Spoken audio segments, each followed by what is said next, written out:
আসসালামু আলাইকুম। আমাদের আজকের ভিডিওতে আপনারা দেখবেন গ্রাফিক ডিজাইনের দ্বিতীয় ক্লাস। তাহলে চলুন আমাদের আজকের টপিকগুলো শুরু করা যাক। সো প্রথমেই আমরা আমাদের অ্যাডোবি ইলাস্ট্রেটর সফটওয়্যারটিকে ইনস্টল করে নিয়েছি অ্যান্ড এটাকে ওপেন করলাম। অ্যান্ড দেন আমাদের একটা পেজ নিতে হবে, যে পেজে বা যে টেমপ্লেটে আমরা মেইনলি কাজ করব। সো এই কাজ করার জন্য আমাদের যে নতুন টেমপ্লেটটি প্রয়োজন, এটা আমরা Ctrl+N বা আমাদের যে ফাইল অপশন রয়েছে এখানে যাওয়ার পরে নিউতে যদি আমরা ক্লিক করি তাও কিন্তু আমরা সেমটাই পেয়ে যাব। সো এখান থেকে আমরা আমাদের টেমপ্লেটটি নিয়ে নিব। লাইক আমরা প্রিন্টে যাব অ্যান্ড আমরা A4 সাইজ নিব।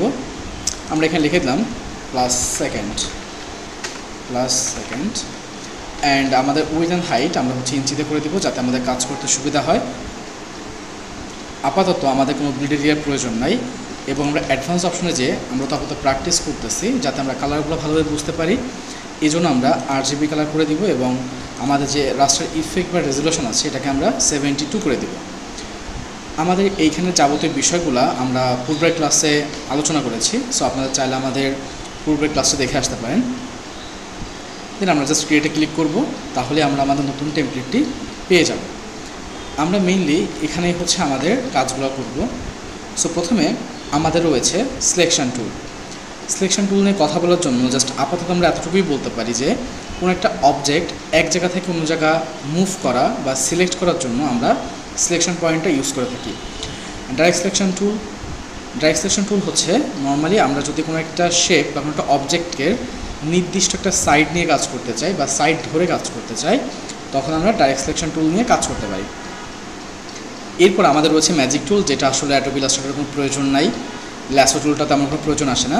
পেইন্ট টুল আমাদের জন্য খুবই ইম্পর্টেন্ট, বাট এটা আমরা আমাদের পরবর্তী ক্লাসে দেখব অ্যান্ড এটাও সেম ক্লাসে দেখব। Type tool and line tool এটাও আমরা আমাদের পরবর্তী ক্লাসে দেখব। আমাদের আজকের ক্লাসে মেইনলি আমরা আমাদের যে শেপগুলো রয়েছে আমরা এই শেপগুলো নিয়ে কথা বলবো। সো এই শেপগুলো নিয়ে কথা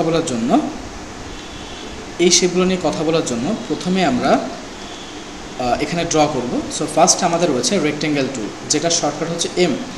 যদি আমরা কিবোর্ডের M প্রেস করি তাও কিন্তু আমরা আমাদের রেক্টেঙ্গেলটাকে সিলেক্ট করতে পারবো। সো আমরা রেক্টেঙ্গেল সিলেক্ট করার পরে জাস্ট মাউস দিয়ে এখানে একটা ক্লিক করলাম। করার সঙ্গে সঙ্গে আমরা দেখতে পাচ্ছি আমাদের রেক্টেঙ্গেলের জন্য একটা উইথ অ্যান্ড একটা হাইট চলে আসছে। এখানে আমাদের অবশ্যই বুঝতে হবে যে উইথ অ্যান্ড হাইট কোনটা। উইথ হচ্ছে, যদি আমরা একটা শেপ নিয়ে বোঝানোর চেষ্টা করি, উইথ হচ্ছে আমাদের এই যে আমরা একটা শেপ ড্র করলাম, এই শেপের এই হরিজন্টাল সাইডটাই হচ্ছে উইথ অ্যান্ড ভার্টিক্যাল সাইডটাই হচ্ছে হাইট। সো এটা আমাদের বুঝতে হবে। এবং এর পাশে যে ইঞ্চি দেওয়া আছে IN, এটা আমরা যখন টেমপ্লেটটা ড্র করছিলাম বা টেমপ্লেট যখন আমরা এখানে নিয়েছিলাম তখন আমরা আমাদের সাইজের ফর্মেটটাকে কিন্তু ইঞ্চি করে দিয়েছিলাম, যার ফলে এখানে আমাদের সাইজটা ইঞ্চিতে চলে আসছে। কিন্তু যদি আমরা এখানে অন্য কিছু রাখতাম তাহলে এখানে অন্যভাবেই চলে আসতো। এরপর আমাদের এখানে যে কাজ সেটা হচ্ছে আমরা আসলে কতটুকু সাইজ করতে যাচ্ছি আমাদের রেক্টেঙ্গেলটা, এটা আমরা এখানে কমান্ড দিতে পারি। যেমন আমি যদি চাই আমার রেক্টেঙ্গেলের সাইজ উইথে 10 ইঞ্চি হবে এবং হাইটে হবে লাইক 15 ইঞ্চি, তাহলে এই দুটো কমান্ড দেওয়ার পর আমরা যখন ওকে প্রেস করব তাহলে দেখতে পাবো আমরা ঠিক ওই সাইজের আমরা একটা রেক্টেঙ্গেল এখানে ড্র করতে পেরেছি। সো আমরা দেখতে পাচ্ছেন এটা আসলে অনেক বড় হয়ে গিয়েছে। সো আমরা যদি একটু অন্যভাবে চেষ্টা করি, আমরা রেক্টেঙ্গেল নিব অ্যান্ড এখানে ক্লিক করে জাস্ট এখানে আমরা উইথ দিলাম 5 অ্যান্ড হাইট দিলাম 8। দেন জাস্ট যখনই আমরা ওকে প্রেস করব আমরা ঠিক এই সাইজের একটা রেক্টেঙ্গেল পেয়ে যাব। এখন এখানে আমাদের কালারটা দুইটা কালার আছে, একটা হচ্ছে হোয়াইট, একটা হচ্ছে ব্ল্যাক যে অংশটা রয়েছে সেটা হচ্ছে বর্ডার বা স্ট্রোক, এবং ভিতরে যে কালারটা রয়েছে এটাকে ফিল কালার বলা হয়। সো প্রথমে আমরা একটু টেমপ্লেট নিয়ে একটু আলোচনা করি, এটা আসলে আমাদের জন্য খুবই ইম্পর্টেন্ট। সো টেমপ্লেটের বিষয়টা হচ্ছে আমরা এখানে যে টেমপ্লেটে দেখতে পাচ্ছি আসলে এটার কালার কি। হয়তো আপনারা সবাই বলবেন এটার কালার হচ্ছে হোয়াইট, বাট আসলে এটার কালার হোয়াইট না। এখন এটার কালার কীভাবে হোয়াইট না? যদি আমরা এটাকে প্র্যাকটিক্যালভাবে দেখতে চাই তাহলে আমাদের চলে যেতে হবে file, export and save for web. যদি আমরা এখানে যাই, এখানে গেলেই আমরা যখন এটাকে PNG ফরম্যাটে দেখব, PNG ফরম্যাট, তখনই দেখবেন এটা একটা ট্রান্সপারেন্ট পার্ট চলে আসছে। ট্রান্সপারেন্ট মিনস যে এখানে কোনো ব্যাকগ্রাউন্ড থাকে না, তার মানে আমাদের এইখানে কিন্তু কোনো ব্যাকগ্রাউন্ড নাই, কিন্তু বোঝার সুবিধার্থে আমরা এখানে হোয়াইট কালারের ব্যাকগ্রাউন্ডটা দেখতে পাচ্ছি। আর সাইডে যেটা ব্ল্যাক বর্ডার দিতে পাচ্ছি আমরা, এটা আসলে আমাদের নর্মালি টেমপ্লেটের সীমানা বা টেমপ্লেটের একটা বর্ডার, সেটাকে ইন্ডিকেট করে। এটার সঙ্গে কিন্তু আমাদের ফিল বা স্ট্রোকের কোনো সম্পর্ক নাই। এখন আসেন আমরা রেক্টেঙ্গেল নিয়ে কথা বলতেছিলাম। সো রেক্টেঙ্গেলে আমরা দেখতে পাচ্ছি এখানে দুই ধরনের কালার আছে, একটা হচ্ছে হোয়াইট কালার, একটা হচ্ছে স্ট্রোক কালার বা বর্ডার কালার। সো হোয়াইট যে কালারটা, এটাকে বলা হয় ফিল কালার। এখন আমরা যদি এখানে কালার চেঞ্জ করতে চাই বা আনুষঙ্গিক কোনো কাজ করতে চাই, তখন আমরা কী করব? ইনফ্যাক্ট আমরা কিন্তু এতক্ষণ ধরে যে শেপটাকে মুভ করতেছি, এই যাবতীয় বিষয়গুলো কিন্তু আমরা এই সিলেকশন টুল দিয়ে করতেছি। তার মানে আমরা বুঝলাম, আমরা যদি হচ্ছে শেপগুলো নিয়ে কাজ করি, এই শেপগুলো নিয়ে কাজ করার সময় আমরা অটোমেটিকভাবে আমাদের আদার্স যে টুলগুলো আছে এগুলোর বিষয়ে আমরা কম বেশি জানতে পারবো। সো এই জন্য আমি প্রথমত এই টুলগুলো অ্যাভয়েড করে গিয়েছি। যদি আমি প্রথমে যদি এগুলো নিয়ে এক্সপ্লেন করতাম, তাহলে আমাকে জাস্ট এগুলোর নাম বলতে হতো এবং এগুলোর কাজ বলতে হতো, বাট আমি কিন্তু কোনোভাবে প্র্যাকটিক্যালভাবে এটা দেখাইতে পারতাম না। সো এই জন্য আমি এগুলোকে অ্যাভয়েড করে সরাসরি আমরা শেপ টুল নিয়ে কাজ করতেছি। সো আমরা মুভ টুল দিয়ে এটাকে আমরা একটু সাইডে রাখি যাতে করে আমাদের বুঝতে সুবিধা হয়। সো আমরা এখানে যে স্ট্রোক বা যে বর্ডারের ব্ল্যাক কালারটা রয়েছে, এটা আমরা বুঝতে পারতেছি না। সো বোঝার সুবিধার্থে আমি এখন এটাকে বাড়িয়ে দেবো। সো কীভাবে বাড়াতে হবে? অলওয়েজ মনে রাখবেন, আমাদের যে কোনো কাজ করার আগে অবশ্যই আমাদের ওই অবজেক্টটাকে সিলেক্ট করে কাজ করতে হবে। মানে আমরা যদি কোনো কাজ করতে চাই, ওই কাজটার যে ইফেক্ট, এটা আসলে আমরা কিসের উপরে প্রয়োগ করতে যাচ্ছি, এই যাবতীয় বিষয়টা কিন্তু আমাদের প্রয়োগ করার জন্য অবশ্যই আমাদের শেপটাকে বা অবজেক্টটাকে মাস্ট সিলেক্ট রাখতে হবে। মনে রাখবেন, সিলেক্ট ছাড়া আপনি কোনো প্রকার কাজ করতে পারবেন না। সো প্রথমে আমি এটাকে সিলেক্ট করলাম, অ্যান্ড দেন যখনই আমি এটা সিলেক্ট করলাম, খেয়াল করেন আমার এখানে যে প্রপার্টিস বক্সটা রয়েছে, এই প্রপার্টিস বক্সের অপশনগুলো অটোমেটিক চলে আসছে। অনেক সময় দেখা যায় আমাদের যে প্রপার্টিস বক্স, এটা আমাদের কাছ থেকে হারিয়ে যায়, মানে এক প্রকার আমাদের এই পুরো প্যানেলটাই হচ্ছে আমাদের কাছ থেকে হারিয়ে যায়। সো আমরা এটাকে যদি আমরা ক্লোজ করে দিতে চাই, আমরা পুরোটাকে ক্লোজ করে দিই যাতে করে আমাদের স্টুডেন্টদের বুঝতে কোনো সমস্যা না হয়, কারণ এই ধরনের প্রবলেমে কিন্তু আমরা কম বেশি সবাই পড়ি। প্লাস টুলস বারটা আমরা ডিলিট করে দিই। সো দেখতে পাচ্ছেন আমাদের এখানে কিন্তু আপাতত কোনো প্রপার্টিস বক্স নাই, প্লাস আমাদের এখানে কোনো টুলস বার নাই। সো এখন যদি আমরা এইগুলোকে নিয়ে আসতে চাই, কারণ এগুলো ছাড়া কিন্তু আমরা কাজ করতে পারবো না, সো এইগুলো নিয়ে আসার জন্য আমাদের চলে যেতে হবে উইন্ডোতে। একটা বিষয় খুব ভালো করে মনে রাখা উচিত, সেটা হচ্ছে আমাদের যত ইনস্ট্রুমেন্ট, যত উইন্ডো, যত টুলস যা প্রয়োজন সব কিছু আমরা এই উইন্ডোতে পেয়ে যাই। এটা যে শুধুমাত্র অ্যাডোবি ইলাস্ট্রেটরের ক্ষেত্রে এমনটা না, যত ধরনের অ্যাডোবি সফটওয়্যার রয়েছে সব কিছুই কিন্তু সেমভাবেই রাস্ট্রিকশনে চলে, যে ওদের যাবতীয় যে প্রোগ্রাম এগুলো কিন্তু সব উইন্ডো অপশনে থেকে যায়। জাস্ট আপনাকে নামটা জানতে হবে। যদি আমরা টুলস বারটা ফিরে নিয়ে আসতে চাই, তাহলে আমাদের খুঁজতে হবে টুলস নাম করে, টুলস বার নাম করে যে অপশনটা আছে সেখানে যেতে হবে। সো অপশনটা কোথায়? যদি আমরা প্রথম দিকে খেয়াল করি, এই যে টুলস বার, এখানে আমাদের দুইটা অপশন রয়েছে, একটা হচ্ছে বেসিক, একটা হচ্ছে অ্যাডভান্স। অ্যান্ড এখানে আমরা চাইলে কাস্টমাইজ করে আমাদের টুলস বার তৈরি করতে পারি, বাট এটা আমাদের প্রয়োজন হয় না। সো আমরা কখনোই বেসিক নিয়ে কাজ করব না। যদি আমরা বেসিকে ক্লিক করি, তাহলে কিন্তু আমরা এখানে এই অপশনটা পেয়ে যাবো, যেটা আসলে আমাদের ফুলফিলভাবে আমাদের শেখানোর জন্য পারফেক্ট না। আমরা চলে যাবো উইন্ডোতে, দেন টুলস বার, অ্যান্ড আমরা চলে যাবো অ্যাডভান্সে, বিকজ আমরা অ্যাডভান্স লেভেলে কাজ শিখবো। সো আমরা অ্যাডভান্সে ক্লিক করলাম, সঙ্গে দেখতে পাচ্ছেন আমাদের অ্যাডভান্সে যত প্রকার টুলস আছে আমরা সবগুলোই দেখতে পাচ্ছি। আমরা সবগুলা টুলসকে ধরে আমরা জাস্ট এখানে অ্যাটাচ করে দিলাম, চলে আসলো আমাদের টুলস বার। অ্যান্ড আমাদের এরপর দরকার হচ্ছে আমাদের properties box. So properties box আমরা কোথায় পাবো? আমরা যদি উইন্ডোতে যাই, অ্যান্ড এখানে যাওয়ার পরে সেমভাবে আমরা চলে যাব হচ্ছে প্রপার্টিস বক্সে। সো আমরা যদি প্রপার্টিস বক্সটাকে ফাইন্ড আপ করি, এটা হচ্ছে আমাদের প্রপার্টিস। সো আমরা ক্লিক করলাম, দেখেন আমাদের অপশনটা কিন্তু চলে আসছে। সেমভাবে এটাকে ধরে আমি এই সাইডে এটাকে জয়েন করে দিলাম, যাতে করে আমাদের কাজ করতে সুবিধা হয়। মনে রাখবেন, প্রপার্টিস বক্স কিন্তু আমাদের কাজের জন্য অত্যন্ত গুরুত্বপূর্ণ, কারণ এই প্রপার্টিস বক্সে আমরা আমাদের যাবতীয় কন্ট্রোল প্যানেলটা পেয়ে থাকি। লাইক আমি যদি হচ্ছে পেইন্ট টুল দিয়ে কাজ করতে চাই, পেইন্ট টুলের সঙ্গে যে বিষয়গুলো সম্পর্কিত সেগুলো আমরা প্রপার্টিস বক্সে দেখতে পাই। যদি আমরা শেপ নিয়ে কাজ করতে চাই, ইসলামে যেটা করতেছি, যদি আমি শেপে ক্লিক করি, দেখবেন আমাদের প্রপার্টিস বক্সের যে সাইডটা এটা টোটালি চেঞ্জ হয়ে যায়। সো আমি যখনই রেক্টেঙ্গেলে ক্লিক করব, আমাদের প্রপার্টিস বক্সের শেপগুলো কিন্তু চেঞ্জ হয়ে গেছে, কারণ এই শেপের সঙ্গে আমাদের এইখানে যে বিষয়গুলো রয়েছে, লাইক অ্যাপিয়ারেন্সে fill, stroke, opacity and effects and transform যে বিষয়গুলো আছে, যাবতীয় বিষয়গুলো কিন্তু আমরা এখান থেকেই নির্ধারণ করে থাকি। দেন আমি যদি টাইপ টুল সেট করি, তাও দেখতে পাবেন টাইপগুলোর সঙ্গে যে বিষয়গুলো সম্পর্কিত সব এখানে অটোমেটিক চলে আসে। সো এটা হচ্ছে আমাদের আপডেট ভার্সনের একটা প্রসেস, যেটা আমাদের কাজকে আরও খুব সুন্দর করে ইজি করে দেয়।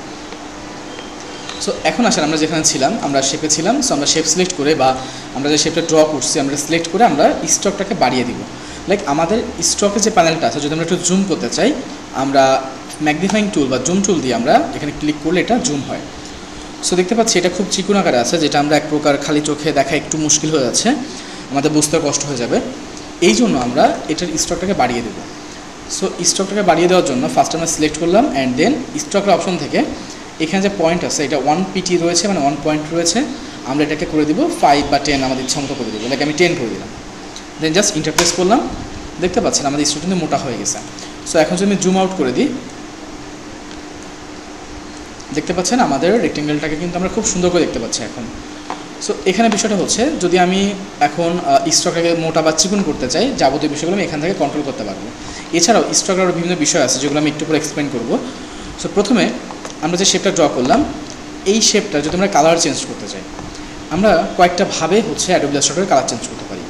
সবচেয়ে সহজ নিয়ম হচ্ছে ফার্স্ট আপনি অবশ্যই শেপটাকে সিলেক্ট করবেন, অ্যান্ড দেন অ্যাপিয়ারেন্স অপশনে যেয়ে ফিলে ক্লিক করবেন।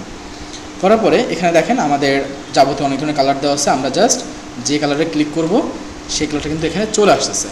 এটাকে বলা হয় কালারের সোয়াচ বার বা কালারের সোয়াচ। সো এখানে আপনি যে কালারে ক্লিক করবেন সেই কালারটা কিন্তু এখানে চলে আসবে। আমি রেকমেন্ড করবো আপাতত আপনারা এই পর্যন্ত কালার ইউজ করবেন।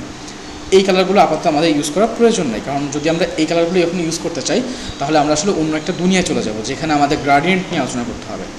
সো এই জন্য আমরা বেসিক যে সলিড কালারগুলো রয়েছে, এই সলিড কালারগুলো আমরা এখন ইউজ করব। সো আমরা চাইলে যে কোনো সব সিলেক্ট করে আমরা যে কোনোভাবে ফিল কালার চেঞ্জ করতে পারি। লাইক আমি ফিল কালারটা রেড করে দিলাম, অ্যান্ড সেমভাবে আমি যদি স্ট্রকের কালারটা চেঞ্জ করতে চাই, স্ট্রক বা বর্ডারের কালার, তাও কিন্তু আমি সেমভাবে করতে পারি। যেমন আমি যদি স্ট্রকে ক্লিক করি, তাহলে দেখেন আমি সেমভাবে কিন্তু কালারের সোয়াচটা পেয়ে গেলাম। এইখানেও আমি ঠিক যে কালারে ক্লিক করব, আমার স্ট্রকের কালারটা কিন্তু সেম হয়ে যাবে। সো আমরা চাইলে এইভাবে কালার চেঞ্জ করতে পারি। সাথে সাথে আমরা যদি টুলস বারেতে খেয়াল করি, টুলস বারেও কিন্তু আমরা সেমভাবে কালারগুলো চেঞ্জ করতে পারি। সো যদি আমরা এখান থেকে কালার চেঞ্জ করতে চাই, সেক্ষেত্রে আমরা আমাদের উপরেরটা হবে ফিল অ্যান্ড নিচেরটা হবে স্ট্রক। আমরা এখানে দেখতেই পাচ্ছি যে আমাদের এই যে শেপটা সিলেক্ট আছে, এখানে ফিল এবং স্ট্রকের যে কালারটি রয়েছে আমাদের সেম কিন্তু এখানে আমরা দেখতে পাচ্ছি। সো যদি সেমভাবে আপনি এখানে ফিল কালার চেঞ্জ করতে চান, তাহলে আপনি ফিলে ডাবল ক্লিক করেন, অ্যান্ড দেন জাস্ট নর্মালি আপনার যে কালারটা প্রয়োজন আপনি সেই কালারটা নিয়ে জাস্ট এখানে ওকে করে দেন, দেখবেন সে কালার চলে আসবে। অ্যান্ড সেমভাবে যদি আমি স্ট্রক চেঞ্জ করতে চাই, তাহলে ফার্স্ট আপনাকে স্ট্রকে একটা ক্লিক করতে হবে, দেন ডাবল ক্লিক করে আপনি নর্মালি আপনার যে কালারটা প্রয়োজন সেই কালারটা করে দেন। এবং এইখানে আমাদের যে কালারের যে পিকারটা আছে, এটা সম্পর্কে না বললেই নয়, সেটা হচ্ছে আমাদের এখানে দুইটা অপশন আমরা নর্মালি দেখি, সেটা হচ্ছে প্রিভিউ প্যানেল। লাইক আমি যদি আমাদের এখানে যে হোয়াইট পয়েন্ট রয়েছে, আমরা দেখতে পাচ্ছি যে হোয়াইট পয়েন্টটি, যদি আমি হোয়াইট পয়েন্টটি একটু এদিক ওদিক মুভ করি বা কালার চেঞ্জ করে দিই, তাহলে দেখতে পাচ্ছেন আমাদের এটাকে দুই ভাগে ভাগ করা মনে হচ্ছে। এটাকে বলে প্রিভিউ প্যানেল। এই প্রিভিউ প্যানেলের মাধ্যমে আমরা আসলে বুঝতে পারি যে আমরা প্রেজেন্টে কোন কালারে আসি এবং আমরা এখন কোন কালারটি নিয়ে কাজ করব, এরকম বিষয়টা। সো এখানে দেখতে পাচ্ছেন নিচের যে কালারটি রয়েছে, এটা হচ্ছে আমরা এই কালারটি দিয়ে স্টিল আমরা কাজ করেছি বা আমাদের ছিল। আর এখন আমরা যে কালারটি নিয়ে কাজ করতে চাচ্ছি, লাইক আমি যদি ইয়েলো বা অন্য কোনো কালার দিয়ে দিই এখানে, যেমন এটা হচ্ছে এখন প্রেজেন্টের কালার। লাইক আমি যখন ওকে প্রেস করে দেখবেন আমার এখানে এই কালারটা চলে আসবে। সো আমি কন্ট্রোল জেড দিয়ে একটু ব্যাকে আসি। এর সঙ্গে সঙ্গে এখানে আমরা আরও দেখতে পাচ্ছি যে আমাদের কালারের কোড দেওয়ার একটা বিষয় আছে। মনে রাখবেন কালারের কোড কিন্তু খুবই ইম্পর্ট্যান্ট ডিজাইনের জন্য, কারণ আমাদের প্রতিটা স্পেসিফিক কালারের জন্য প্রতিটা স্পেসিফিক কোড রয়েছে। যেমন আমি যদি এটাকে একটু মুভ করি এখান থেকে, আপনারা দেখবেন এই যাবতীয় প্যানেলগুলো চেঞ্জ হচ্ছে। লাইক আমি যদি এটাকে একটু মুভ করে দেখেন, আমার সব কিছুই কিন্তু চেঞ্জ হচ্ছে। তাহলে বোঝা যায় যে আমার প্রতিটা কালারের জন্য কিন্তু আলাদা এবং স্পেসিফিক কালারের কোড রয়েছে। সো এই কোডগুলো কেন প্রয়োজন, এটা আমরা আমাদের পরবর্তীতে ভিডিওতে জানবো। অবশ্য যখন আমরা ডিজাইন করব তখন জানতে পারবেন যে কালারের কোডগুলো কেন প্রয়োজন। সো আমি যদি এখন জাস্ট ওকে প্রেস করি দিই, আমার সেম কালারটা এখানে চলে আসবে। সো এইভাবে চাইলে আমরা হচ্ছে কালার চেঞ্জ করতে পারি। এখন যদি আপনি এমন চান যে আমার ফিল বা স্ট্রক যে কোনো একটা কালার প্রয়োজন, অন্যটা আমার প্রয়োজন নাই, যেমন আমি যদি প্র্যাকটিক্যাল হয়ে এইভাবে বলি যে আমার শুধুমাত্র ফিল কালারটি প্রয়োজন, আমার স্ট্রক কালারের কোনো প্রয়োজন নাই, তখন আমি কি করতে পারি? সো আমার যেটা প্রয়োজন নাই আমি সেখানে চলে যাব। লাইক আমার স্ট্রক প্রয়োজন নাই, আমি চলে গেলাম স্ট্রকে, অ্যান্ড দেন প্রথম যে অপশনটা আছে নান, আমি জাস্ট নানে ক্লিক করলাম। দেখতে পাচ্ছেন আমার এখানে স্ট্রক কিন্তু গায়েব হয়ে গিয়েছে। সেমভাবে যদি আমি আবার মনে করি যে না আমি স্ট্রক নিয়ে আসবো বা আমি স্ট্রক কালার রাখবো, কিন্তু আমি ফিল কালার রাখবো না, যেমনটা এখানে দেখতে পাচ্ছি আমরা স্ট্রক কালার নিয়ে আসছি, এটা খুব চিকুন। যদি আমরা বোঝানোর ক্ষেত্রে এটাকে মোটা করতে চাই, আমরা জাস্ট এখান থেকে এটাকে একটু মোটা করে দিলাম। সো যদি আমরা এখন এরকম চাই আমি ফিলটা রাখবো না, তাহলে আপনি ফিলে চলে যান অ্যান্ড জাস্ট এখানে ক্লিক করলেই এটা অফ হয়ে যাবে। সো এইভাবে চাইলে আমরা আমাদের যে কালারটি প্রয়োজন স্পেসিফিক ফিল বা স্ট্রোক আমরা সেটা নিতে পারবো। সেমভাবে যদি আমরা অ্যাপিয়ারেন্স অপশন বাদে যদি আমরা এখান থেকে করতে চাই, তাও কিন্তু আমরা সেমভাবেই করতে পারবো। যেমন আমি যদি হচ্ছে ফিল কালার রাখতে না চাই, তাহলে জাস্ট ফিলটাকে উপরে রাখতে হবে অ্যান্ড জাস্ট এই নানে ক্লিক করলে ফিলটা অফ হয়ে যাবে। অ্যান্ড এখানে অলরেডি আমার সলিড কালারটা সেভ হয়ে থাকে। সো যদি আমি এখানে আবার ক্লিক করি, এটা আবার চলে আসবে। সেমভাবে যদি আমি স্টক অফ করতে চাই, সো ফার্স্টে স্টকে একটা ক্লিক করতে হবে, যার ফলে এটা উপরে চলে আসবে অ্যান্ড দেন আমি এটাকে আমার মতো কালার চেঞ্জ করতে পারি বা চাইলে আমি এটাকে অফ করতে পারি। সো এভাবে চাইলে আমরা স্টক এবং ফিল অন অফ করতে পারি। এরপর আমরা দেখতে পাচ্ছি আমাদের এখানে বেশ কিছু কর্নার বা পয়েন্ট রয়েছে। এই কর্নার বা পয়েন্টগুলো আসলে কি, এইটা আমাদের খুব ভালোভাবে জানতে হবে, কারণ বেসিকে যদি আমাদের দুর্বলতা থেকে যায় তাহলে আসলে আমরা সামনে যেয়ে কিন্তু প্রবলেম ফেস করব। সো প্রথমে আমরা দেখতে পাচ্ছি আমি যে নর্মাল যে শেপটা ড্র করলাম এখানে, এটা কিন্তু জাস্ট একটা রেক্টেঙ্গেল শেপ। আমি যে সিলেকশন টুল দিয়ে উপরে একটা ক্লিক করি, দেখবেন আমরা সাইডে বেশ কিছু পয়েন্ট দেখতে পাচ্ছি, লাইক 8 or 9 পয়েন্ট দেখতে পাচ্ছি আমরা এখানে। সো এই 8 or 9 পয়েন্টগুলোকে বলা হয় সিলেকশন পয়েন্ট। যখন আমরা সিলেকশন টুল দিয়ে কোনো একটা অবজেক্টকে ক্লিক করি বা সিলেক্ট করি, তখন যে পয়েন্টগুলো তৈরি হয় এই পয়েন্টগুলোকে বলা হয় সিলেকশন পয়েন্ট। বাট যখন আমরা ডাইরেক্ট সিলেকশন টুল নিব তখন যে পয়েন্টগুলো সৃষ্টি হয় এইগুলোকে বলা হয় anchor point. So anchor point কিন্তু আমাদের ডিজাইনের জন্য খুব বেশি অত্যাবশ্যকীয় এবং এটা নিয়ে আমাদের অনেক কাজ করতে হয়। সো অবশ্যই মনে রাখতে হবে যে আমরা যখন সিলেকশন টুল দিয়ে আমাদের পয়েন্টগুলোকে আমরা সিলেক্ট করি, তখন সেটাকে বলা হয় সিলেকশন মোড বা সিলেকশন পয়েন্ট। বা যখন আমরা ডাইরেক্ট সিলেকশন টুল নিয়ে কাজ করি তখন এগুলোকে বলা হয় এটাকে বলা হয় অ্যাঙ্কর পয়েন্ট। সো এই বিষয়গুলো অবশ্যই আমাদের মাথায় রাখতে হবে। যদি আমরা সিলেকশন টুল সিলেক্ট করে দেখতে পাচ্ছি আমরা সিলেকশন মোডে চলে আসলাম। এখন এইখানের ভিতরে যে পয়েন্টগুলো আছে আমি যদি মার্কিং করে দেখাইতে চাই, আমাদের এইখানে যে পয়েন্টারগুলো আছে, লাইক এই যে পয়েন্টারটা, তারপরে এখানে একটা রয়েছে, এই যে সাইডে 4টা পয়েন্টার রয়েছে, এই পয়েন্টারগুলো আসলে কাজ কি? এই পয়েন্টারগুলোর কাজ হচ্ছে আমি যদি কোনো একটা সিলেকশন টুল দিয়ে কোনো একটা সাইডের পয়েন্টারকে ধরে একটু ভিতরের দিকে টান দিই, দেখবেন প্রতিটা কর্নার রাউন্ড হয়ে যায়। তো সেমভাবে যদি আমি এটাকে আবার আগের পর্যায়ে ফেরাতে চাই, জাস্ট ধরে মুভ করলে এটা আবার আগের পর্যায়ে চলে আসবে। পাশাপাশি যদি এটাকে আমি আরও বেশি বড় করতে চাই, আমি সর্বোচ্চ এই সীমানা পর্যন্ত করতে পারি, কারণ প্রতিটা অবজেক্টের একটা করে নির্দিষ্ট বর্ডার লাইন আছে যেটা সে অতিক্রম করতে পারে না। সো এটা অবশ্যই আমাদের বুঝতে হবে। সো আমাদের এই পয়েন্টারগুলোর কাজ হচ্ছে আমরা আমাদের যে কর্নারগুলো থাকে কর্নারগুলোকে আমরা রাউন্ড করতে পারি। শুধু কর্নার না, এটার আরেকটা কাজ আছে। কাজটা হচ্ছে যদি আমি এটাকে একটু রাউন্ড করি অ্যান্ড জাস্ট আমি কিবোর্ডের অল্ট ক্লিক করে যদি এই পয়েন্টে একটা ক্লিক করি, জাস্ট একটা ক্লিক করলাম, দেখেন আমার সাইডগুলো কিন্তু চেঞ্জ হয়ে গিয়েছে। সো আমি চাইলে বিভিন্ন রকম শেপ এইভাবে তৈরি করতে পারি। সেমভাবে যদি হচ্ছে আমি আবার উপরে ক্লিক করি, অল্ট ক্লিক করে যদি আমি এর উপরে ক্লিক করি, দেখবেন আমাদের এটা কিন্তু চেঞ্জ হয়ে যায়। সো এই হচ্ছে মোটামুটি আমাদের এটা। অ্যান্ড আমি যদি আগের পর্যায়ে ফিরতে চাই, অল্ট ক্লিক করে আবার ক্লিক করলেই আগের পর্যায়টা ফিরে আসবে। সো এইভাবে চাইলে আমরা আমাদের যে কর্নার রাউন্ডগুলোকে একটু রাউন্ড শেপে আনতে পারি। এরপর যদি আমরা ডাইরেক্ট সিলেকশন টুলের কথা চিন্তা করি, এখানে ডাইরেক্ট সিলেকশন টুলের কথা কাজ কি, যে আমরা যদি এরকম চাই যে আমরা নির্দিষ্ট একটা পয়েন্টকে রাউন্ড করব, লাইক আমি যখন সিলেকশন টুল দিয়ে কাজ করতেছিলাম তখন কী হচ্ছিল যে আমি যখন একটা পয়েন্টকে ধরে টানছিলাম সবগুলো চলে আসতেছিল। কিন্তু আমি যদি এরকম চাই যে আমি শুধুমাত্র একটা পয়েন্টকে ধরে কাজ করব, তখন আমি নর্মালি হচ্ছে ডাইরেক্ট সিলেকশন টুল নিব অ্যান্ড জাস্ট আমার যেই সাইড থেকে রাউন্ড করা প্রয়োজন আমি জাস্ট সেই সাইডের অ্যাঙ্কর পয়েন্টের উপরে একটা ক্লিক করব। লাইক আমার এই সাইড থেকে আমি রাউন্ড করবো, আমি এর উপরে একটা ক্লিক করলাম। আপনারা ভালো করে খেয়াল করে দেখবেন আমাদের চারি সাইডে কিন্তু রাউন্ডের কর্নারগুলো রয়েছে। আমি যখনই এই সাইডে ক্লিক করব তখন জাস্ট এই সাইডেরগুলো আছে, বাকি সাইডেরগুলো ডিঅ্যাক্টিভ হয়ে গেছে। তার মানে এখন আমি যে কাজটা করব সেটা সম্পূর্ণ ডান দিলেই এই এক সাইডে কাজ করবে। লাইক আমি এখন যদি মুভ করি এটা এইভাবেই কাজ করতেছে। সেমভাবে যদি আমি মনে করি এটা আমি এরকম রাখবো অ্যান্ড আমি এই সাইডটাকে রাউন্ড করবো, সো আমি এখানে ক্লিক করলাম, দেখতে পাচ্ছেন আমার রাউন্ড শেপটা চলে আসছে। এটাকে ধরে আমি টান দিলাম, এটা ও সীমা পর্যন্ত চলে আসলো এবং আমরা একটা পাতার মতো একটা অবজেক্ট তৈরি করতে পারলাম। সো এইভাবে চাইলে আমরা অনেক ধরনের কাজ করতে পারি। এছাড়াও যদি আমরা অন্যভাবে একটু বুঝতে চাই, লাইক আমি যদি ফিল্ডটা বন্ধ করে রাখি অ্যান্ড স্ট্রোকটা অন করি, এখানে যদি আমরা এরকম চাই যে আমি আমার এইখানে আমি যে পয়েন্টগুলো তৈরি করেছি আমি কোনো একটা সাইডকে ডিলিট করে দিব, বা আমি কোনো একটা অ্যাঙ্কর পয়েন্ট ডিলিট করব, আমি কোনো একটা অ্যাঙ্কর পয়েন্ট ডিলিট করবো। সো যখনই আমি কোনো একটা অ্যাঙ্কর পয়েন্ট ডিলিট করার চিন্তা করব, লাইক আমি আমার এই অ্যাঙ্কর পয়েন্টে ক্লিক করলাম অ্যান্ড যদি আমি এখানে ডিলিট করি তাহলে কী হবে, আমার জাস্ট ওই সাইডের কর্নারটা ডিলিট হয়ে যাবে। এখন আপনারা বলতে পারেন কেন হচ্ছে অর্ধেকটা ডিলিট হয়ে গেল। সো যদি আমি এটা আরেকটু সুন্দর করে বোঝাতে চাই তাহলে আমি একটা সার্কেল নিয়ে, এখানে আমি অবশ্যই টপিক দেখাবো, জাস্ট বোঝানোর জন্য আমি একটু সার্কেল নিয়ে কাজ করতেছি। যদি আমি ডাইরেক্ট সিলেকশন টুল নিয়ে যদি আমি এই অ্যাঙ্কর পয়েন্টকে সিলেক্ট করি অ্যান্ড যদি আমি ডিলিট প্রেস করি, দেখবেন আমার অর্ধেকটা ডিলিট হয়ে যাচ্ছে। এখন এই অর্ধেকটা ডিলিট হয়ে যাওয়ার রিজনটা কি, আমাকে অলওয়েজ চিন্তা করতে হবে আমার যে অ্যাঙ্কর পয়েন্টটাকে আমি সিলেক্ট করেছি এই অ্যাঙ্কর পয়েন্ট যুক্ত হয়েছে পাথের সঙ্গে। সো পাথের সঙ্গে যুক্ত হয়েছে অ্যাঙ্কর পয়েন্ট, এইভাবে একটা শেপ তৈরি হয়েছে। এখন যদি আমি এই অ্যাঙ্কর পয়েন্টের কথা চিন্তা করি, এই অ্যাঙ্কর পয়েন্টের যে পাথগুলো রয়েছে, এই যে পাথগুলো রয়েছে, এই অ্যাঙ্কর পয়েন্টের লেফট সাইডের পাথটা এই পর্যন্ত আসছে।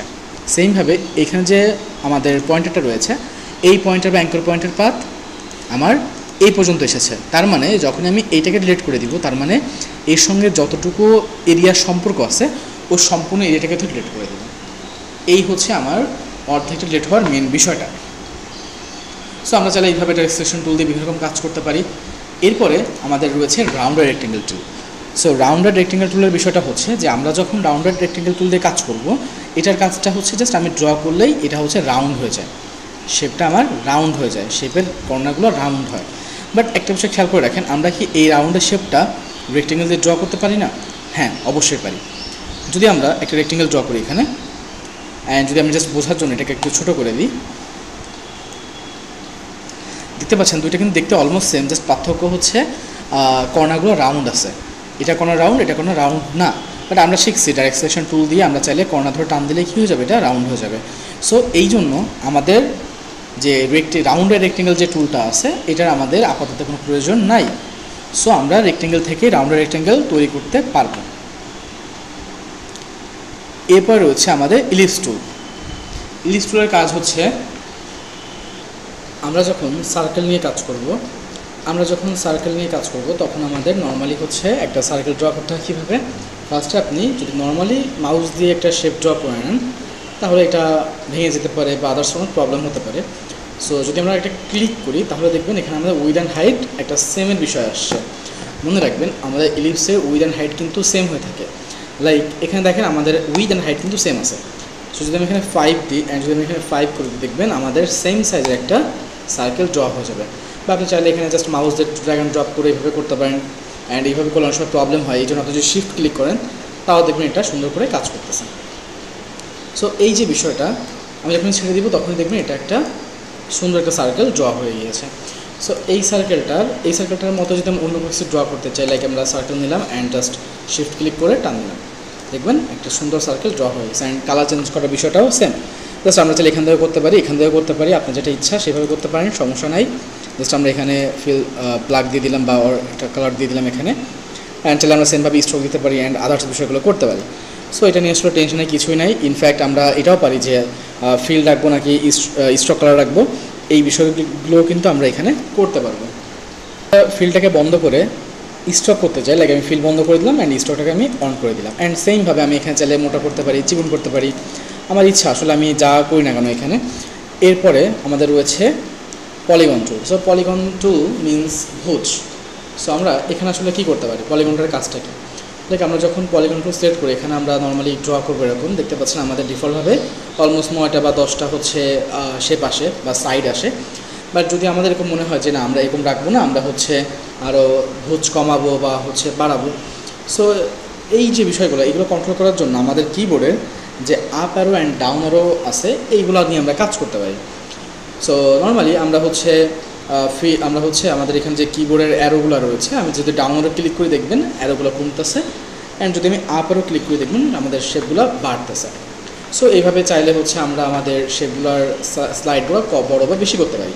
বাট অবশ্যই মনে রাখতে হবে আমরা পলিগন নেওয়ার পরে যখন ড্র করব এই ড্র করার সময় কাজটা করতে হবে। যদি আপনি মাউসটাকে ছেড়ে দেন তাহলে কিন্তু এটা ড্র হয়ে যাবে এবং কালারটা ফিল হয়ে যাবে। এই জন্য আমাদেরকে ফার্স্টে সিলেক্ট করতে হবে অ্যান্ড এখানে সুন্দর করে ড্র করতে হবে। অ্যান্ড দেন আপনার যতগুলো স্লাইড দরকার বা ভুজ দরকার ততগুলো কমান্ড দিতে হবে, লাইক আমরা যতগুলো প্রয়োজন কমান্ড দিলাম, অ্যান্ড দেন আমি জাস্ট মাউসটাকে ছেড়ে দিব, তাহলে কিন্তু আমরা সেভাবে শেপটাকে পেয়ে যাব। অ্যান্ড দেন আমি স্টক বন্ধ করলাম বা ফিল বন্ধ করলাম বা ফিল রাখলাম বা স্টক রাখলাম, সেটা আমার ব্যক্তিগত বিষয়। সো এটা আপনারা প্র্যাকটিস করলে ভালো করে বুঝতে পারবেন। এরপর রয়েছে স্টার টুল। সো স্টারটাও কিন্তু আমাদের সেম কাজটাই করে, পলিগনের মতো। আপনি জাস্ট ড্র করেন, দেখেন অনেকগুলা আসছে, 5টার মতো সাইড আসছে বা কর্নার আসছে। যদি বাড়াতে চান বা কমাইতে চান তাহলে আপনি আপ অ্যারো বা ডাউন অ্যারোর সাহায্য নিতে পারেন। তাহলে দেখবেন আমাদের এখানের যে আপ অ্যারো বা ডাউন অ্যারোর ফলে যে হচ্ছে লাইনগুলো তৈরি হয়েছে এগুলো বাড়বে বা কমে যাবে, অ্যান্ড ছেড়ে দিলেই কালারটা ফিল হয়ে যাবে। অ্যান্ড চাইলে আমি এখান থেকে কালারটা চেঞ্জও করতে পারি। সো এই ছিল হচ্ছে আমাদের স্টার টুলের কাজ। এরপর আমাদের রয়েছে ফ্লারি টুল। সো ফ্লারি টুলের আসলে কাজটা আমাদের এই মুহূর্তে জানার প্রয়োজন নেই, জাস্ট দেখে রাখেন এটা হচ্ছে একটা ইফেক্টের টাইপের কাজ করে। সো এটা এই মুহূর্তে আমাদের প্রয়োজন নাই। সো দ্যাটস ওয়াই এই মুহূর্তে আমরা না শিখি এটা। অ্যান্ড এইগুলো হচ্ছে আমাদের বেসিকভাবে যেগুলো আমাদের জানা উচিত এগুলো আমাদের খুবই ইম্পর্ট্যান্ট। সামনে যখন আমরা কাজ করব, ডিজাইন করব, তখন অবশ্যই আমাদের এই বিষয়গুলো দরকার হবে। সো আশা করি আপনারা ভিডিওটি বুঝতে পেরেছেন এবং যা যা আমি দেখিয়েছি এভাবে বাসায় প্র্যাকটিস করবেন, ওগুলো একদম বিষয়গুলো আরও সুন্দরভাবে ইজি হয়ে যাচ্ছে। এবং সাথে সাথে আরেকটা বিষয় না দেখাই নয়, সেটা হচ্ছে যখনই আমরা একটা শেপ ড্র করছি তখনই আমাদের এই সাইডের অপশন হচ্ছে অপোসিটি মানে হচ্ছে আমাদের যে শেপটা রয়েছে এই শেপের 100% অপোসিটি আছে, মানে ডিফল্টভাবে রয়েছে, মানে এর পিছনে যে কী আছে এটা কিন্তু দেখতে পাচ্ছি না।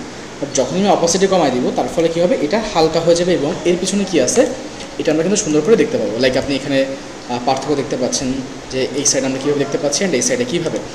সো অপোসিটিটা কিন্তু আমাদের খুব বেশি কাজে লাগে। সো যে ট্রাই করবেন এখানে আমরা 100% ডিফল্ট রাখার জন্য, যখন কাজে লাগবে তখন অবশ্যই আপনি এখান থেকে এটা ইউজ করে নিতে পারেন।